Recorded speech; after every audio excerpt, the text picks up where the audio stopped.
All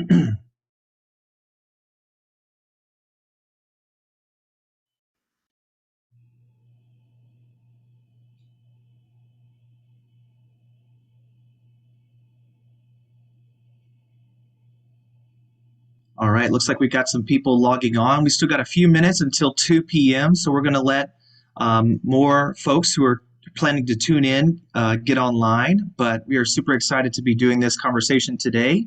I put in the chat that we'll begin shortly, and then also let us know where you're watching from. You know, where in the U.S. or Canada or somewhere else are you located, and where are you watching from today? We'd love to see those places in the chat box.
All right, everybody. Well, it looks like I have 2 o'clock on my watch.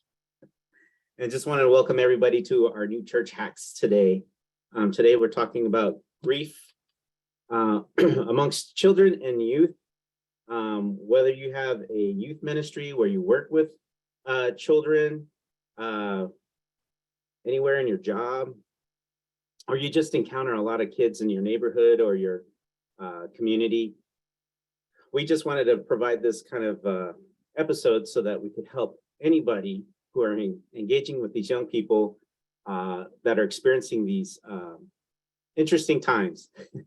As you know, COVID-19 has produced a lot of different things that we needed to kind of engage with, not only on a social level, but also on an emotional and a spiritual level. There are many things that we've been talking about in the past amongst adults, talking about different types of grief, talking about trauma-informed care, and things of that nature within the spiritual health domain. Now, many of you are probably thinking, well, what does spiritual health have to do with church planting or starting new congregations, things that we do for new church ministry? Well, it's very important for us to engage in these questions as we're developing communities, because we want to develop communities of care. So that's the main thing that I want to kind of put out in this world, is that, we're just trying to help resource people who are creating new faith communities to be communities of care within their local neighborhoods or within their cities and towns and things of that nature. So, as many of you know, I'm a chaplain, so that it's a very passionate part of my life, spiritual health. But, I am not the end-all be-all expert. I have many friends in the world that have their expertise, and I invited a few here to our episode. So first, let me introduce our panel. First, we have Miss Crystal Reed, who is an author. She's written a book called Hugs from the Sky. I kind of encountered her work through a mutual friend of ours, and her publisher, and just was really intrigued about her work and like the focus of the book within childhood grief. On top of that, she's been in the educational world for over 10 years. And so she has lots of experience engaging with young people, being able to help them to process through their emotional needs and things of that nature. Next, we have the Reverend Mariah Newell. She's an ordained minister, works with kids and youth and family with Cypress Creek Christian Church in Northwest Houston, Texas. Before that, she's been program directors at different camps, such as Camp Moval in Union, Missouri, pretty close to where I'm at in Kansas City. And so she has lots of experiences of dealing with children on a spiritual health needs sort of basis. Then we will have Reverend Margie Quinn. Due to some unforeseen circumstance, she won't be joining us via live, but she's recorded her church hacks, and we will play it during this episode. And then also you can review it in the recording after we do this. But Reverend Margie Quinn is from Nashville, Tennessee. She's an ordained minister through the Christian Church's Disciples of Christ. And her focus has been preaching with a certificate in gender and sexuality when she was studying her master's divinity as her education. And lastly, but not leastly, we also have our resident expert, Ms. Jocelyn Spence, who serves as director as the National Benevolence Association Mental Health and Wellness Initiative. She's worked with us before. She's been on a panelist before, helping us to process through what is the mental health side of these topics that we're talking about here. Okay, so with that, what I would like to do is I want to start us off with a question for the audience as you are thinking about grief with children. And the question is this: how comfortable are you with addressing grief with children or youth? Let me ask that again. How comfortable are you with addressing grief with children or youth? We'll give you some time to do that. Me personally, just to kind of give you a little insight. So I've been a hospital chaplain, been a military chaplain for, I've been in the military for 22 years. And we deal a lot with family, but not specifically with children. Last year, I was in Ramstein, Germany, serving with the command chaplain's office. And one of the key things that we started seeing pop up last year in 2021 was there was a higher rate of cases of anxiety amongst young adults and youth and children. So we were having to help create resources for military families to help their children to go through the anxiety that was being caused by lockdowns and things of that nature from the COVID-19 cases. Additionally, there was other things that was happening. You know, they might have missed milestones, they might have had family deaths, things of that nature, and you know, just a lot of things compounding on their trauma. All right, so looks like we have we have a lot of people that are very confident in helping children with their grief, but we have a few that do it but feel uncomfortable, and then there are a few of you that say that you're needing help in this area. So that is great to know that we have a wide variety spectrum of people in their experience in helping children with grief. So with that, we're going to go pass along to our first panelist, which is going to be Ms. Crystal Reed. Ms. Crystal, please take it away. Hello, everybody. Thank you so much for having me here today. I'm very excited about this. This is something that I hold very near and dear to my heart because I too was a child that dealt with trauma. So I do understand the impact that it has on you, not only as a child, but as an adult as well. And so I'll jump right into my hacks. So hack number one, I would say, is to remove your expectation. And I say that because trauma is real. Trauma can rearrange the whole life that somebody has. You know, it can rearrange their whole mind frame. And so as an adult, when you're dealing with the youth, you have to remove your expectation. They might not be interested in the things that they were interested in before. They might not communicate the same way that they communicated before. They may not have the same personality that they had before. And sometimes that's okay. And when you remove your expectations, you actually leave room for God to do what he needed to do in the situation in the first place. And so I'll use myself for an example for that. When my father was alive, I was a very, very, very spoiled little girl. And I loved it. Nothing's wrong with that. But I was extremely spoiled. I didn't have to ask twice. My dad was just that kind of dad where if I said I wanted it, if I said I needed it, it was there. And I can't say the type of woman I would be now if I still had that. You know, at 35 years old, I don't know if I will be the same woman that I am right now. And so God had to make certain moves in my life to make me to be who he made me today. And so when we want to force kids to be who they once were, or we want to force them to be happy again or be exactly who they were before the trauma started, sometimes we can get in the way of what God is trying to do for them. And so we have to remove the expectation and allow the child to process the way that they need to process. And whatever new comes from it, that's just what comes from it. And we as adults have to be okay with that. So hack number one, remove your expectation. That child may never be the same, and that's okay. Because the changes that are made within that child may not be negative. That may be the actual thing that needed to happen for them to be who they need to be and serve the purpose that God had for them in their life. So hack number one. Hack number two is just like on an airplane. When we ride the airplane, they always tell you to put your face mask on first before you put the face mask on someone else. And so when you're dealing with trauma with the youth, again, another example so that you all can see this visual image that I have within my mind. As a baby, if you've had children before, if you've ever babysat or you had nieces and nephews, you know, if you have a baby and you fake cry in front of that baby's going to ask you, are you okay? You know, if I'm in front of my son and I'm doing the little fake cry, mommy, are you okay? Are you okay? That's just naturally what a child does.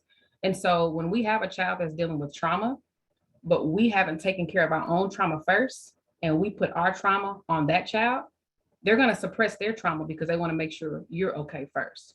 And so it's okay to have transparency. It's okay to let the child know that, hey, I've been there too. But if you're crying about your drama while you're here helping me trying to work through my drama, I'm suppressing my trauma to try and help you fix your trauma. And so before you can go and help that child, I do feel like it's best that you go and help yourself first. You don't want to bring your energy and your stuff to the table when you're trying to help another person heal from their stuff. And so I think it's important, again, put your face mask on first before you go and help the child to put their face mask on. It's the healthiest way. If you're not healthy, you can't help the other person to be healthy. You're just as damaged as they are in this situation. So make sure that you're okay. And again, I always like to use personal stories just because I think it kind of brings it home for us. Again, when my father passed as a child, you know, this is my mom losing her first love. This is my mom losing her husband, you know, so it affected her as well. And I think one of the things was she didn't know how to navigate between healing herself and then looking out for her girls, you know. And so it kind of got in the way of both of us healing because how, you know, if you're crying in front of me, then I'm concerned about you. You know, I've suppressed my emotions. I've suppressed what I feel like because I want to make sure my mom's okay, you know. And then that got in the way of me healing. You know, it took a little longer for me to do the work because I was so worried about doing the work for those around me. So put your mask on first and then, then go help them put their mask on. So hack number 3 will be find different ways to keep that lane of communication open. A child may not want to talk face to face. It's uncomfortable talking about your emotions. It's really uncomfortable. And especially if these are new emotions that you didn't expect to happen, you didn't know was going to happen, you know, you didn't know you were going to be dealing with these things. And so it's really uncomfortable, and maybe not uncomfortable. You just don't know how to do it because this is your first time dealing with these emotions. And so the face-to-face conversations may not be what they can do right now. But you want to keep that line of communication open with them because they need to know that there's somebody that they can talk to. They need to know that when they want to talk or they want to communicate or process their feelings, that they have somebody that they can do that with.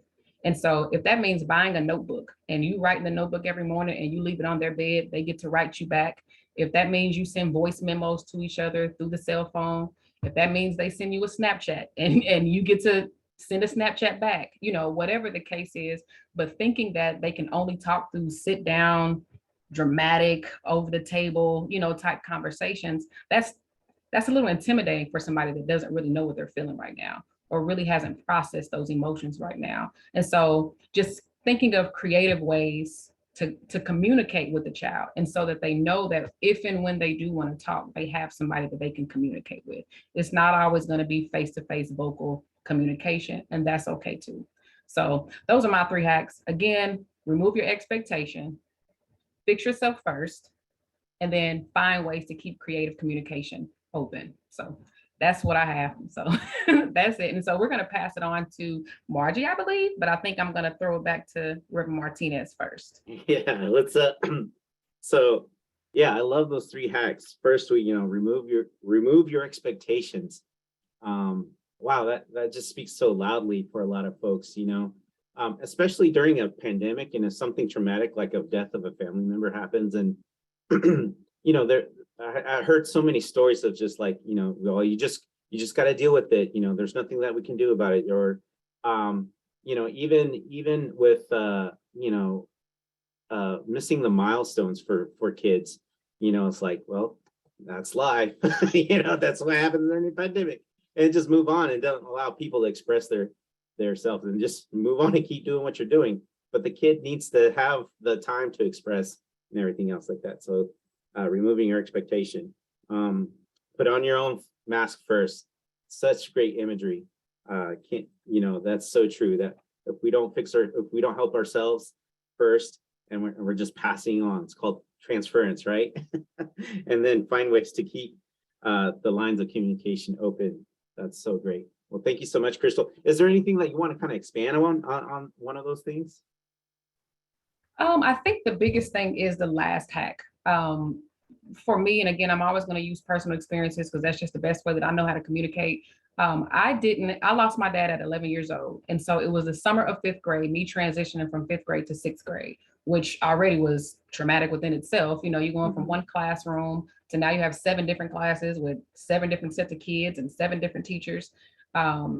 So that last one is very important because I wasn't ready to talk about it until maybe my 9th grade year.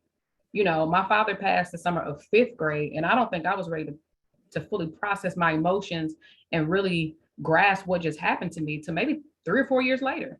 You know, and so if I didn't have that open communication, or if somebody didn't let me know that, hey, I'm still here to talk, you know, it doesn't have to be verbal. You can write me, you can text me, you can email me. If I didn't have that, because by that time people think you're over it by now, you know, oh, it's been 3.5 years, she should be healed, she's moving on, she's okay.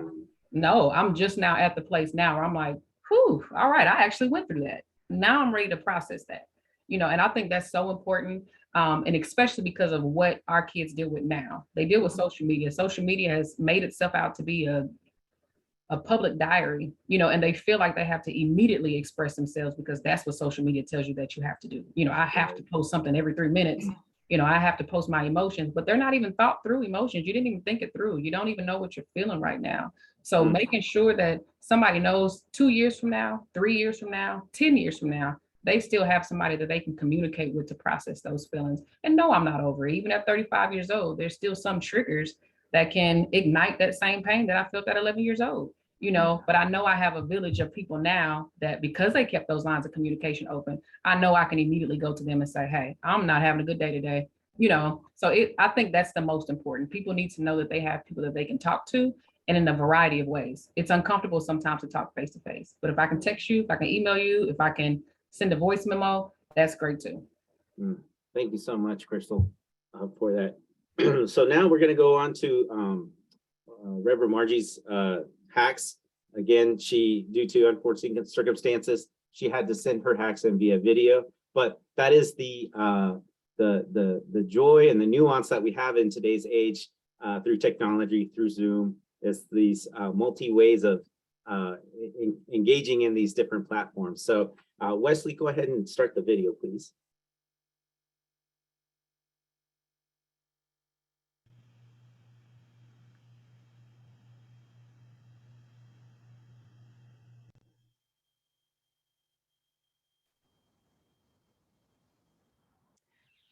Hi, everybody. This is Reverend Margie Quinn, and I hail from Nashville, Tennessee, where I serve at Westminster Presbyterian Church.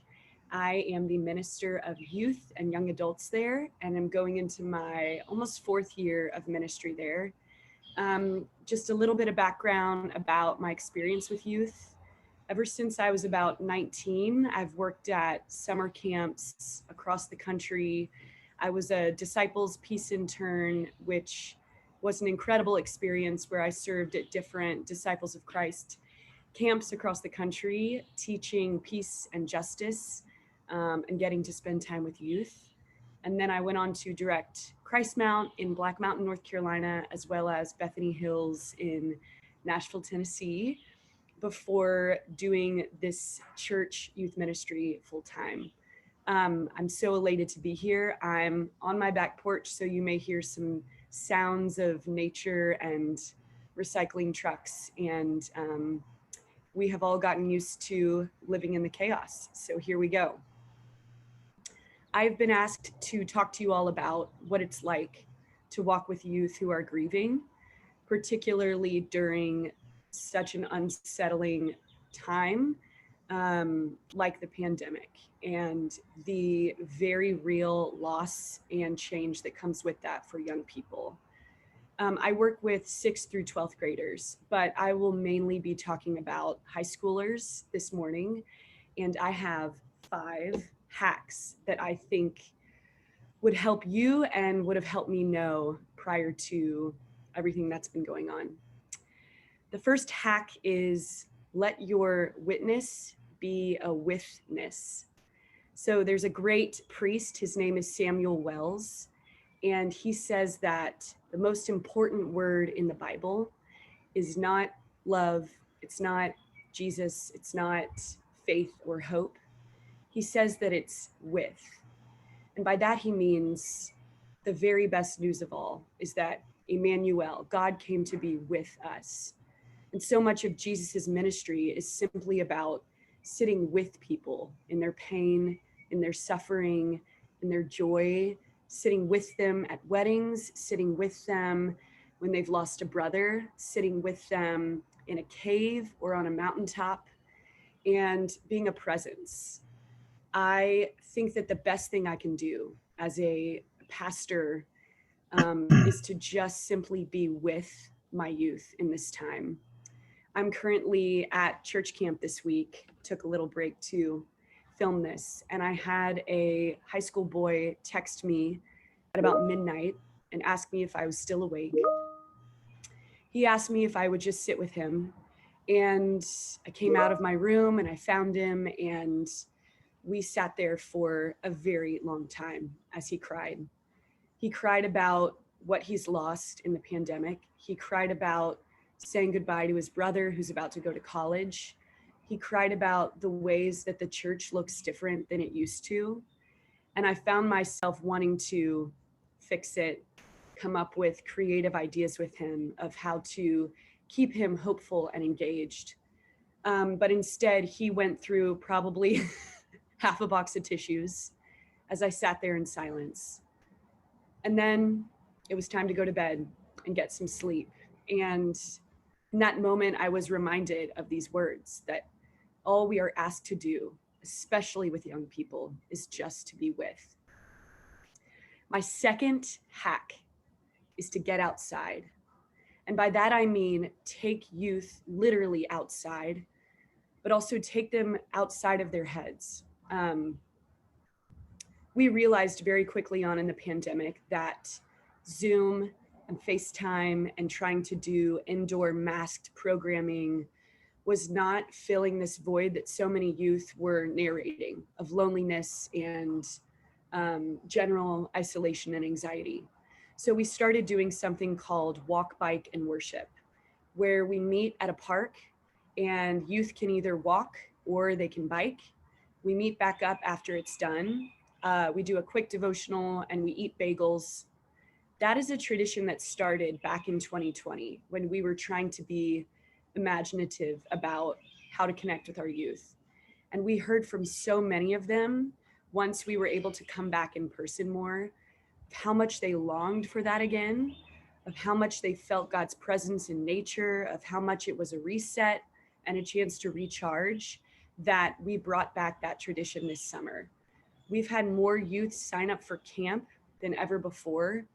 There is this desperate longing to be out, feeling small, looking at something big, connecting with God's creation in a way that they really weren't as able to doing school from inside of their rooms or being behind masks. I also think getting them outside of their heads has been really effective for us. When we invite them into volunteer opportunities, and that's as simple as hanging out with kids a couple blocks away from us who are part of a reading program, or doing in-town service trips in Nashville, Tennessee, where we take them to different nonprofits around town and they spend a couple hours getting outside of themselves and into a different cause or community. The effects of that have been incredible to see. I mean, just last week, we took youth to a local park in Nashville. And for 2 hours, all we did was dig up these big wooden posts so that the park could build a better playground for kids who come there. So we were essentially digging holes, like the Shia LaBeouf moment. And they loved it. They were laughing, they were sweating, they were seeing work happen tangibly in front of them that they wouldn't see the final product of, but that got them outside of themselves into their bodies, doing something for other people. So that's hack 2. Hack 3, and I've already spoken to it a little bit, is to just get creative about new rituals in times of grief. Certainly, I know in my own life, having lost a sister-in-law this year, ritual and community ritual became a very important way for me to grieve and to heal. Youth have lost so much during this time that our youth staff has tried to find new ways to celebrate or honor this very crazy, odd, specific time they're going through. One thing we did was we started an Easter sunrise service on the top of a hill in Nashville. And that's because they didn't have a lot of church events that were new or exciting. And we thought, what if we invite them to this hill on Easter morning? I literally built a wooden cross and brought a bucket of flowers. And we didn't expect many youth to come because it's at the crack of dawn. And so many did. And we sat on the hill and we read scripture and we pinned our flowers to the cross and we had some donuts and we left in silence. And again, that's a tradition that started in April of 2020 that we've carried on each year because they've asked for it. One more example is at camp, there's always a camp-wide talent show. But because of COVID, we had to cancel that. And our youth wanted to do our own talent show as a church in this tiny little room. We gave them an hour and they came up with something. And then an hour later, we had a really clunky, awesome talent show. They want rituals. They want exciting ways to come together that are different and new and that somehow stick around. Hack 4 is to meet them where they are. And some of that means understanding when they don't want to talk about the pandemic. So many times when I've tried to get youth to write prayers for our larger church worship services, I expect them to want to pray and talk about the very real effects of what's happening. And they are sick of it. They hear it at school, they hear it at home, they hear it on the news, they hear it on TikTok, that these people, these youth are the generation experiencing this really unprecedented time. They don't always want to narrate or be reminded of something that's always in their face. So I've had to stop pushing them to talk about it and instead meeting them where they are. If that's texting with them when they do feel that moment of needing to verbalize it, okay, I'm there. If that's simply playing kickball with them for 3 hours because they need to just be in the play, okay, I'm there. But I learned after several failed Sunday school lessons that they don't always want to be verbalizing the thing that's happening live time. They need time to process. They need time to be away from it. And they need distraction. And that's also a part of grief. Let's see, my last hack, this is hack 5. And this is something I really believe. It's that metaphors save lives. And by that, I mean, for me, the Bible is an incredible text full of stories. And one way I can connect with youth and their grief without necessarily being overt is to simply talk about stories in scripture. Maybe it's about the Israelites groaning in the wilderness for 40 years, waiting for something, being angry with God. Or maybe it's about Advent, God's people wanting salvation, looking everywhere for something to be born that could give them hope, the small things that happen in unexpected ways. These are stories that are saying something without being too on the nose. And so I have found that by telling biblical stories that I feel like could speak to the time they're in now, even if they don't acknowledge that they relate verbally, I see the wheels turning, and I see the ways in which this scripture, this gift we've been given, can actually be a tool to help them build imagery or words for what's actually happening with them and their grief. I think that's it.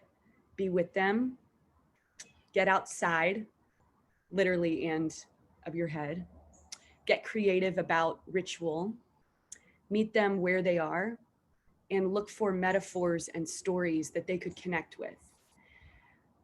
Thank you so much for listening. And it's been such a joy to talk to you about young people. I'm learning every day, as I'm sure you are. Bye.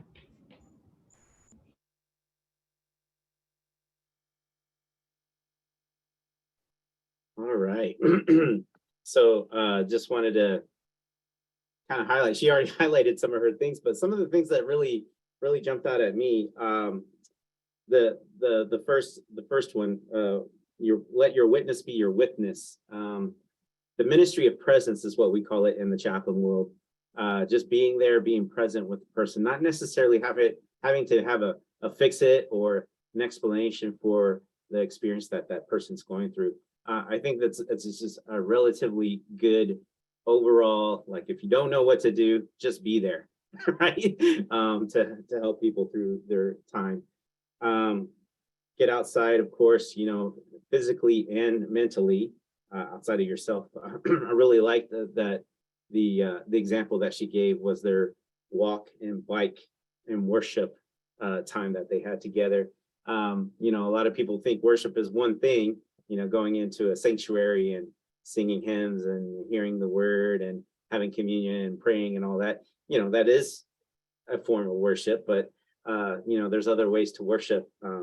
And so we have to think creatively of new rituals, which is number 3.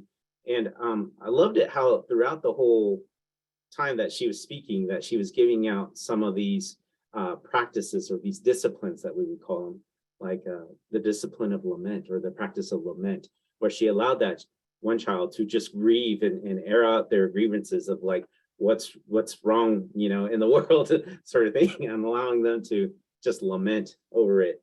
But also the practice of work. Oftentimes we don't think work as a spiritual discipline, but it is.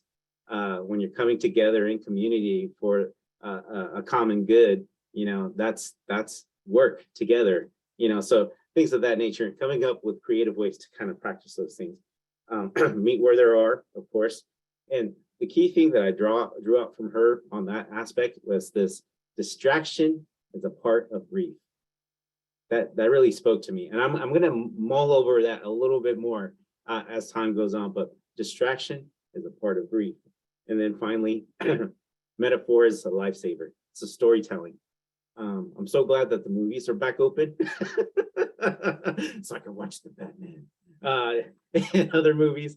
I just watched Thor: Love and Thunder. That was a great movie. But yeah, it just allows me to kind of like, just the biblical stories, to give language to what we are experiencing.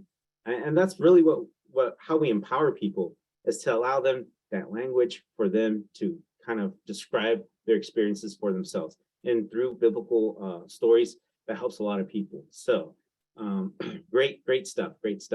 All right, so now for our next presenter, Reverend Mariah, please. It's all yours. Wonderful.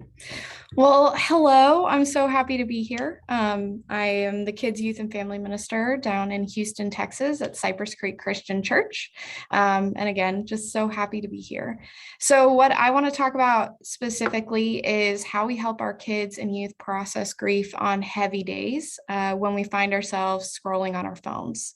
The heavy days where there's high trauma or big news that kind of breaks the internet. We know these days, just some of the recent ones, the war in Ukraine, shooting in Buffalo, the shooting in Uvalde, Don't Say Gay bill, repeal of Roe v. Wade, canceled high school graduations, loss of hometown beloveds. We know that these are the days that we find ourselves scrolling, and they're full of people's information, opinions, thoughts, and grief in different ways, and anger sometimes described as or disguised as grief. And so what I wanted to talk about is, those days I feel we hear adults talking a lot, oh, this is heavy, I don't know what to do, this is overwhelming. But I know that I forget sometimes that our youth and our kids are experiencing that too. So I was at camp this past summer and I was sitting with a junior high kid, and she said, I couldn't even get on Instagram the day that Roe v. Wade was overturned, just because I didn't know how to feel and everything was talking about it. And it was so unbelievably overwhelming and I didn't know how to process. So I think that I want to speak specifically to those days and how we can help our kids and youth on those days. And the first hack that I have is have a heavy day internet plan for yourself as a leader, as help the parents create a heavy day internet plan, and have them help their kids and youth create a heavy day internet plan. So what I mean by that is it's kind of like a fire drill. Right? We practice fire drills. We know where we're going to go and we know how we're going to act if there's an emergency. Well, there are going to be emergencies. And we know that this is kind of something that is happening somewhat routinely, of news coming into our space, of loss coming into our space, of grief coming into our space.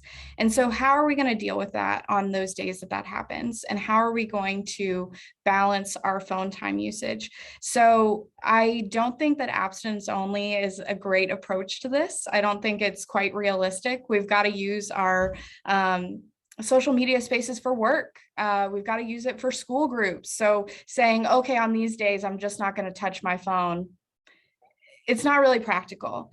What I do think is practical is looking at our own usage, where we go on those days, and saying, okay, I'm going to give this 15 minutes of like looking into this. I'm going to give myself 15 minutes and I'm going to set a timer, and then I'm not going to check back in with this for 3 hours.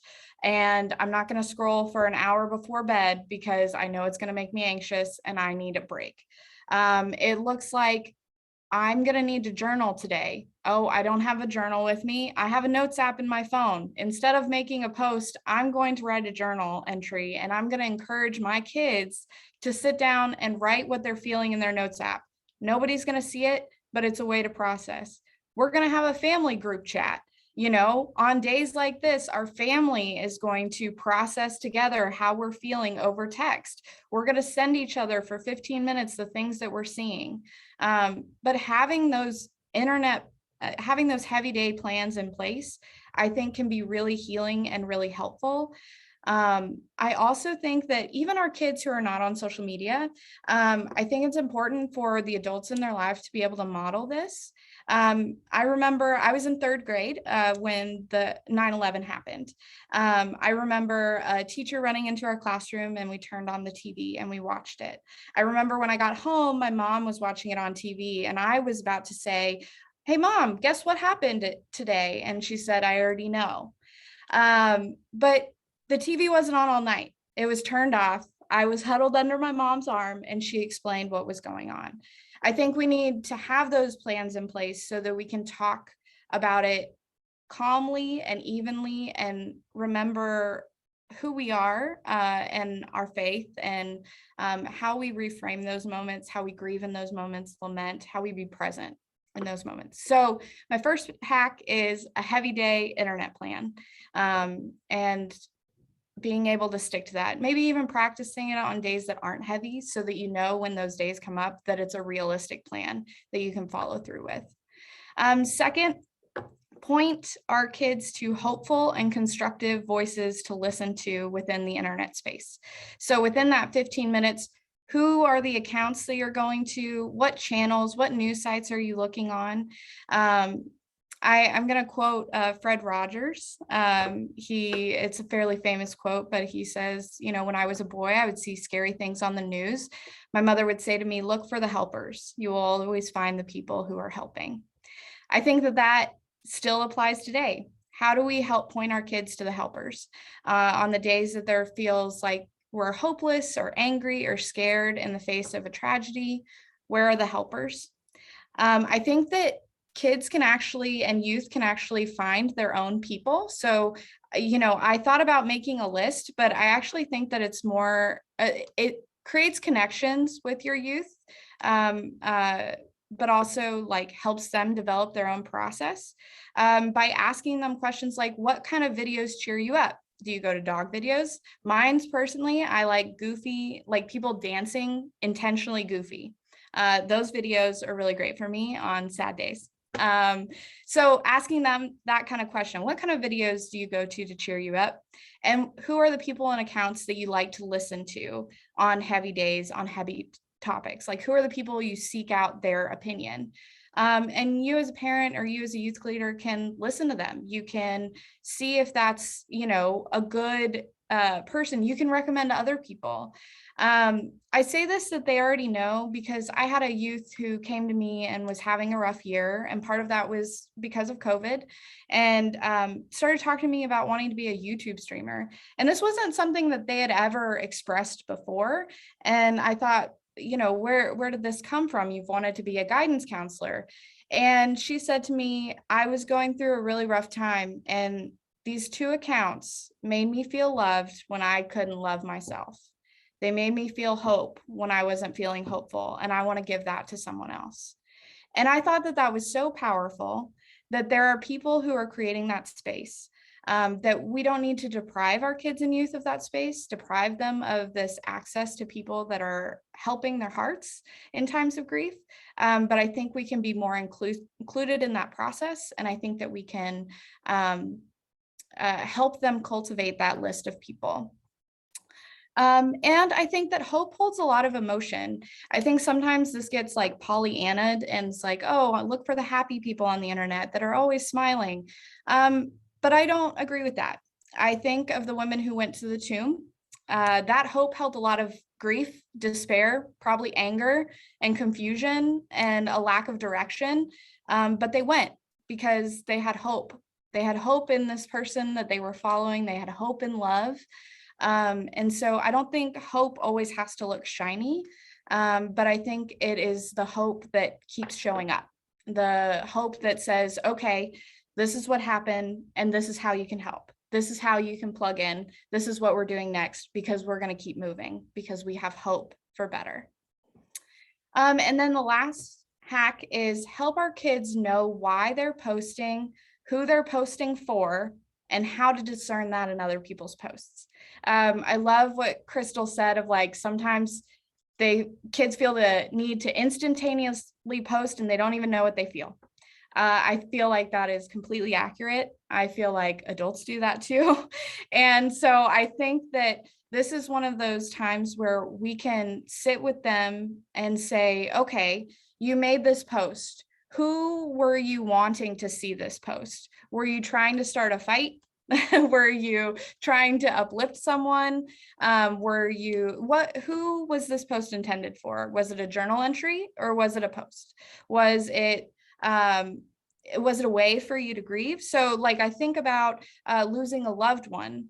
And I think about our social media pages as a room that we're renting. So like if there's an office building, we're all renting a room and we can decorate it however we want within limits, but there are rules within that. But so say a family member passes, they make a post honoring that family member and they put up a picture in their room, you know, and that's beautiful. And that's a great way to grieve. It's like building an altar or setting stones up, you know, in a place that is homey for them, that they've created and they've curated. Or they have a knee injury and they found a way through it. And maybe they'll never play that sport again, but they're posting it for the intention of other people to know that there is hope beyond, you know, this grief that they've felt.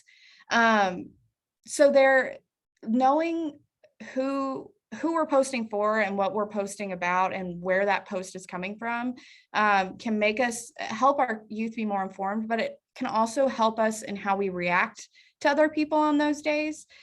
Because if someone has just lost a loved one and they're picking a fight at the family dinner, we respond differently than if it's normal circumstances. We respond with a little bit more empathy.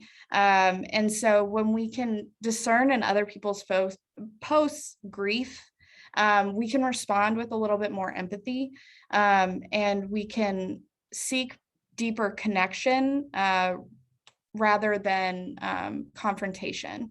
And so I think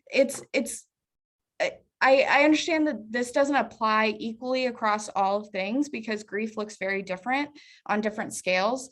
But I think looking at, what we're posting, why we're posting, and who we're posting it for, and helping our kids and youth understand that can help us on those days.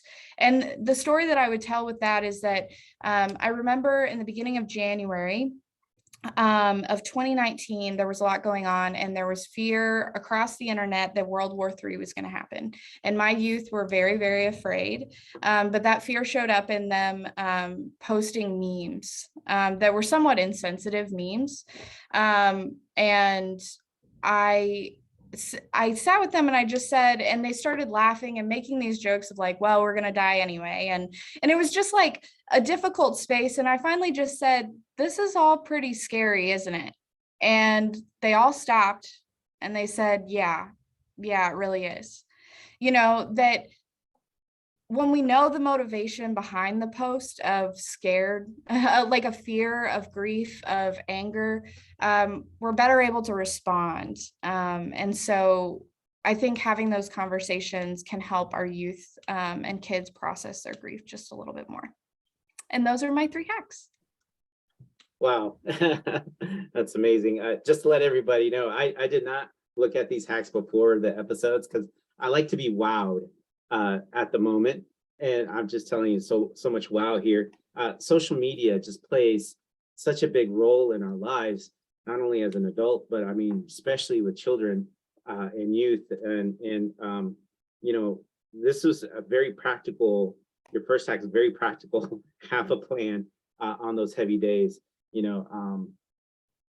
Roe v. Wade decision that you were talking about, I know so many adults that were just having a hard day. I can't get on Instagram, I can't get on Facebook, I don't want to see that, that sort of thing. And so being able to have a plan for yourself and for your family to go through those days, man, that is communal processing. I love that. Having the chat together, like, hey, let's talk about this on the chat, and just having a communal process. That was another thing that was just ingenious. Thank you so much for that. Finding helpful and hopeful voices on the internet. That's so key. You talk about Mr. Rogers, I remember watching the documentary, Won't You Be My Neighbor, about Fred Rogers, and like some of the radicalness that he had to address some of those traumatic issues through his show, and just being down to earth with it, with assassination, with war, and things of that nature. May we imitate Mr. Rogers on that. And just giving the benefit of the doubt. I know there's some people out there that say, oh, virtual space or the internet, it's all hooey, it's all baloney.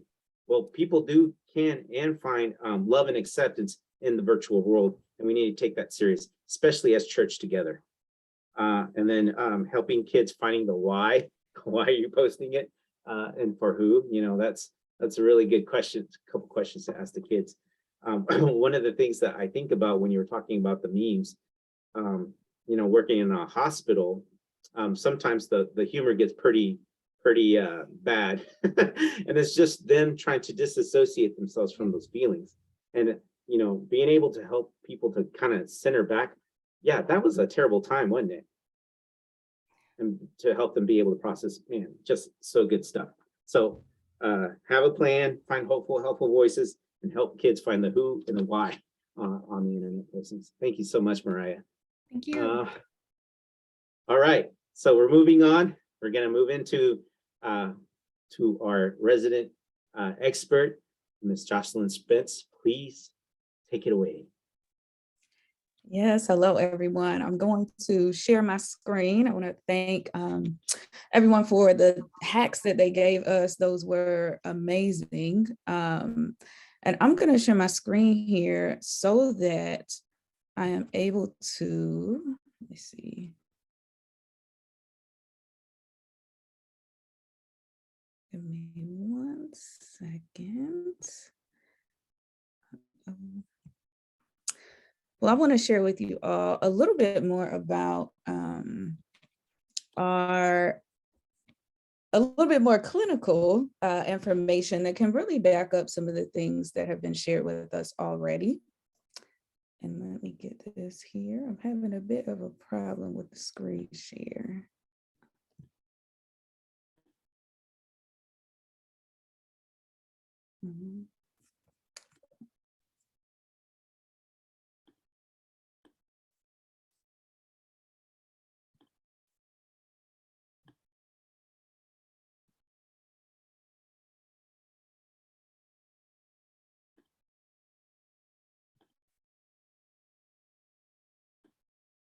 Okay, this should work.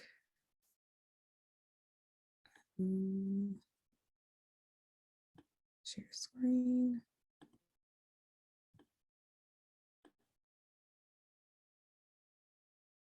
Is the screen showing? No. Oh no. Oh, now it is. Okay. The 4 tasks of mourning, is that the? Okay. Yes. So I wanted to make sure that as we talk about grief, that we just make sure that we're clear on a couple of things that you might not be aware of when it comes to grief and mourning. And I'm going to move very quickly through talking about the 4 tasks of mourning and just touch on a couple of developmental things and a few reminders. And so when we look at the 4 tasks of mourning, this is from J. William Worden, who says that mourning is the process of adapting to loss through the completion of these tasks. So we're not getting over, okay? Grief is not something that we need to just get over this, but this is a process of adapting to life, this new world that you are living in. And so when we think about any losses that we have experienced, several were brought up. Crystal talked about losing her father. The COVID-19 pandemic has been mentioned, the violence in the schools and in various communities, the changes with the laws. I mean, so many things that are happening, missed milestones, people not being able to have their graduations or their proms or their dances or birthday parties. Those are losses. And oftentimes when we think about grief, we tend to only think about a person dying. And so we want to make sure that we are realizing that any loss that you experience, there is grief with that. And as adults, we've lost jobs, we've lost relationships, etc. And there was grief with that needs to be attended to. And so the first task is to accept the reality of the loss. And this is realizing, okay, loss has happened. We are acknowledging that. And we are acknowledging that something is different, something is gone. As many of our panelists have talked about today, being with the youth and the children, being able to communicate, bringing it out. I think Reverend Mariah said, this is scary, isn't it? Yes, we are accepting that something has happened through the acknowledgement that something has happened. And so that's the first task. And I also want to say, as Crystal mentioned, removing those expectations, remove your expectation of the time, even if she mentioned about, losing her father and not being able to really process and talk about it until years later. The acceptance process can take time, and you don't get to put a stamp on how much time that's going to take. I think in the Christian faith, we love to move through the resurrection story. Okay, we had Good Friday, it was awful, but come on, let's celebrate on Sunday. And we know in real life, it doesn't move like that in 3 days. It could take 3 years, it could take 30 for some losses, for people to get to a place where they found some level of adjustment to what they have experienced. The second task is to process the pain of the grief. So you want to be intentional about talking about and communicating what happened, acknowledging again that there's pain, right? There's a difference between acknowledging, okay, a loss has happened. You have to also acknowledge the pain that is present and what people are feeling, the anger that comes up, which is a big part of grief, the shame, the guilt. Many people have survivor's guilt. All of those emotions that are coming up, they have to be processed. They have to be attended to. So when you think about the spaces that you're creating with the children and the youth that you're working with, being intentional about, okay, there's some pain here that we do need to acknowledge. So how can we acknowledge it? How can we be creative? That's a theme that's been going through all of the sharing today. Being creative about how we're communicating and we're creating spaces to process the pain. The third task is to adjust to a world without what or who was lost. And so how are we helping this adjustment to occur? There's 3 different adjustments that are mentioned with this task. The internal adjustment, so changes to our identity. Typically, when you experience a loss and something traumatic, you might be thinking, well, who am I now? Now that this person is not here, or now that I haven't been in an actual school building, now that I haven't been in a church building, who am I? Because a lot of my identity was tied to this thing that was lost. So who am I now? And now who am I going to be in the midst of this loss? External adjustments, taking on new roles, developing new skills, what has changed outside of you for people who may have had a loss in the family, right? This family member is no longer present. So now we have to change our routines and we have to figure out who's going to take care of this and who's going to show up in these ways. We think about siblings who sometimes shift into a more responsibility because of maybe a loss of a family member or a loss of a sibling. Or loss of space as well. And then of course, the spiritual adjustments, right? These changes to our beliefs, our values, and our assumptions about the world. When we're working with children and youth, remembering that they are developing. And so when these things are happening as they're developing, it's really shaping their worldview, it's shaping their view of God, it's shaping their view of themselves. And so we want to be very careful about how we're walking alongside them in their own processing of that, right? And making sure that we're allowing the space for them to be creative and expressive about what's coming up for them. And then the final task is to find a way to remember what was lost while moving forward. So we have to continue in life after loss, right? But how do we maintain remembering what we did not have? I think something that came up for me in thinking about task 4 and thinking about missing milestones is continuing to celebrate those milestones. Hey, you didn't get to have the graduation, you didn't get to have this other big event, or your birthday didn't happen the way that you wanted it to. How can we shift and do something else, even if it's later than when the original timing was? How do we continue to keep a relationship with the person that was lost, the space that was lost? How do we continue to honor? I think, as many of our panelists have talked about, these communal rituals, these communal practices that we can engage in to continue moving forward. So when we're looking at our developmental levels, a few things just to be mindful of: preschool and young school age children. They may experience feelings of helplessness, uncertainty about danger. Obviously, it's going to be difficult for them to describe what's bothering them and what they're experiencing because of their age. They might experience more somatic symptoms of grief. So stomach aches, headaches, rashes. These things are happening within the body because they're not able to verbally express. And remember that this can happen with anybody as well, but this is what we tend to see a little bit more with this age group. You want to help them verbalize their feelings so that they don't feel alone. You want to provide consistent caretaking to provide a sense of security.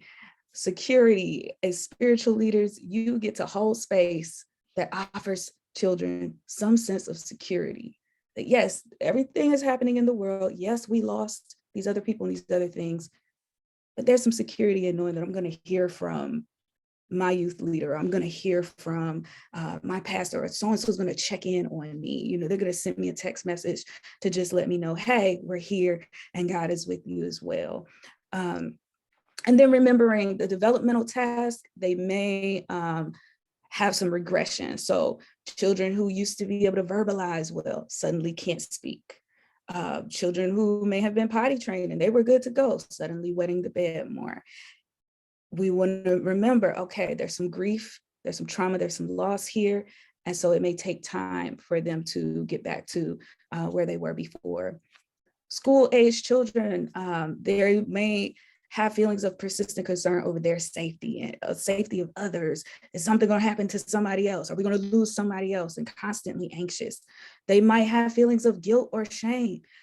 How come I couldn't stop what happened, or feeling ashamed of how they're feeling because they don't know how to articulate it. They may want to constantly talk about what happened, right? And so then as adults, sometimes we feel uncomfortable with that. And so we also need to think through, how can I be present? I think as Crystal said, attending to yourself first, dealing with your own grief. How can I be present for people when it is uncomfortable for me? They're going to need encouragement to express their fears and their anger and to discuss the worries that are coming up for them, the grief for them. And it's important to acknowledge that it's normal that you're going to feel like this when you are experiencing loss, and to help to correct distortions in the narrative they created. So that's if they say, well, I should have done this, right? You think about some of the Uvalde shooting, right? Perhaps some of those children thought, maybe if I would have gone to the door. No, there's no way that you could have done that. You know, so helping to correct any of those distortions. Finally, adolescents, they might feel more self-conscious about their emotional responses.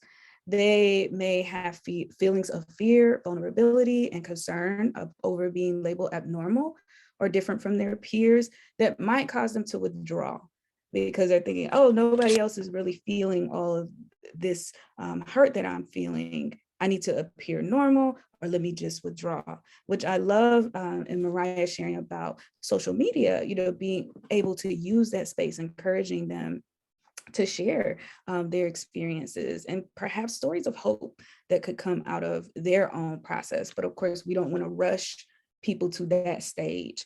You want to encourage discussion of the loss or the event and any feelings that are coming up about it. You want to make sure that they know there might be a strain on your relationships with your family and your peers, even your relationship with God in your grief journey. And that's okay. It's normal. It happens for people.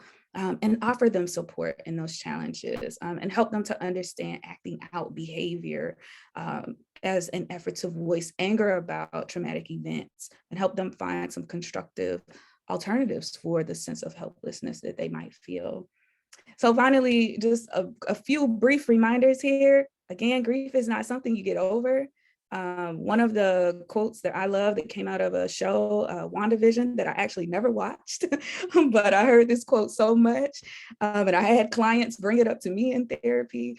What is grief if not love persevering, right? So love on the other side of loss. And that is what a lot of people are experiencing when they're grieving. You want to check in with your own grief as an adult and remember that you are modeling to children and youth how to grieve. So if you avoid everything, they're going to grow up thinking, okay, well, we can't talk about feeling sad. We can't talk about feeling angry. So you want to create the space for them to express themselves, and you can use creativity to do that. And a lot of tips have been shared on how to do that so far. Be mindful of grief or trauma triggers that might exist. Sounds, images, anniversaries. Even if it's been 10 years since the loss occurred, be mindful of that and check in with the family. Hey, I know we're coming up on a grief anniversary. Is there any way that we might be able to assist you, you know, as a ministry or as the leader or just person to person? And remember that we're living in a time of high uncertainty and in liminal space. So we need to give a lot of grace. Children are still developing, you know, not even enough time to talk about brain functioning in the process of developing. So they don't have the same context and abilities to process or articulate the way that adults do. And many of us as adults, we also do not have a lot of the ability to process fully the way that we might need to, just even based on what happens to us when we are in a stress response or when we are grieving and what's happening to our nervous system and our minds. So yes, a brief overview of a lot of things, and I will certainly make sure that you'll be able to get a copy of that as well so that you have it on hand. Thank you so much, Jocelyn. And thank you for bringing in the MCU with WandaVision. But, you know, I hope as we look over the overview and just like trying to digest everything that we've given today, the key term here is multidisciplinary. Multidisciplinary. You don't have to do it all by yourself. Have those key partners in your community. Befriend a social worker somewhere, somehow. If you don't have one in your congregation, befriend an LPC, a licensed counselor, befriend pediatricians. You know, it takes a whole community to really help raise and grow these children in our neighborhoods. And so multidisciplinary, it doesn't have to come back all on you, even though, you know, you might be the fun person to talk to and things like that. Get the help that you need to get the help with, and develop that resource list. Oh yeah, bereavement coordinators, said Anna Wilson. Yeah, there's a whole line of people out there that are able to help. I would even say spiritual directors. I would even say chaplains, you know, that sort of thing. Just have multidisciplinary folks with you to help along on this journey. Okay, so we're getting close to the end. I haven't seen any kind of question and answer sort of thing, but one of the things that I kind of want to bring up a little bit is as I was listening to Jocelyn's final outlook, you know, the survivor's guilt thing. What I equate to survivor's guilt is to moral injury. You know, we talked about, you gave the example of a person thought that if they should have gone to the door versus their friend, you know, they might have survived. Or if the person caught COVID and all of a sudden their family member got COVID and their family member died, you know, that sort of thing. There could be some sort of moral injury there. You know, what are some ways that you could help people to move beyond, oh, I wish I could change places, you know, if only I did this. What are some ways that you help people through that kind of like thinking if they get stuck in this time of day? And anybody, it's open to anybody, Mariah, Crystal, or Jocelyn. I know that's kind of difficult. That's a big one. I just throw a bomb inside everything. And for people that don't know, moral injury is an action or an event that transgresses one person's morals or core beliefs. So if a person believed that they were responsible for giving somebody COVID and therefore caused their death, they might internalize that and say, hey, I killed someone, you know, that sort of thing. And so that will cause a moral injury. So.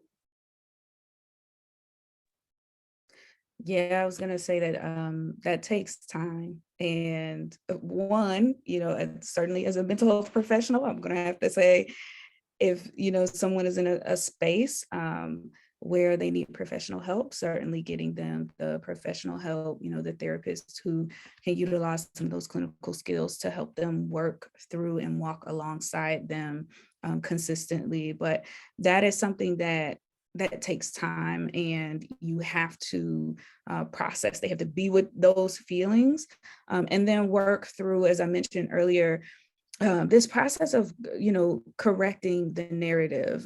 So they'll have to work through that trauma narrative. They'll have to talk about the actual facts of what happened. And then over time, be able to then name that, no, actually, it wasn't my fault, or actually, there's no way that I could have been in this position or in this space. But that's a process that takes time. So I think I keep saying it takes time, and to remember what your role is and what your ability is, because you may want to rush people to that place. You may want to say to them, oh no, that's not your fault.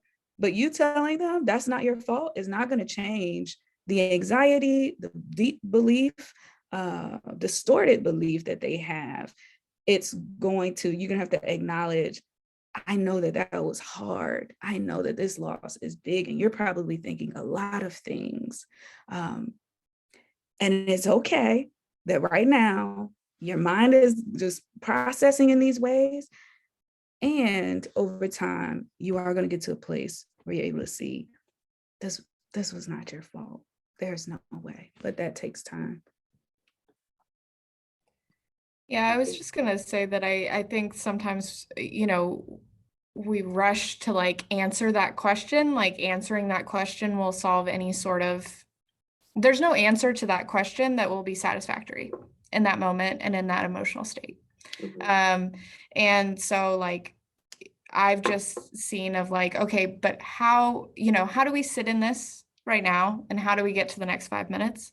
And focusing on how for a while, like, how do we do this instead of why, until there's, or, like, this wasn't your fault, like until that conversation, like Jocelyn's saying, of like being able to sit with it for a while. And I feel like that feels uncomfortable for people to, just say this wasn't your fault, but we'll talk about them more later. But how do we sit with this right now, and how do we get you the help that you need? How do we find you resources that will help you right now to sit with this? Thank you. One of the things that's popping in my head is being comfortable in the uncomfortable.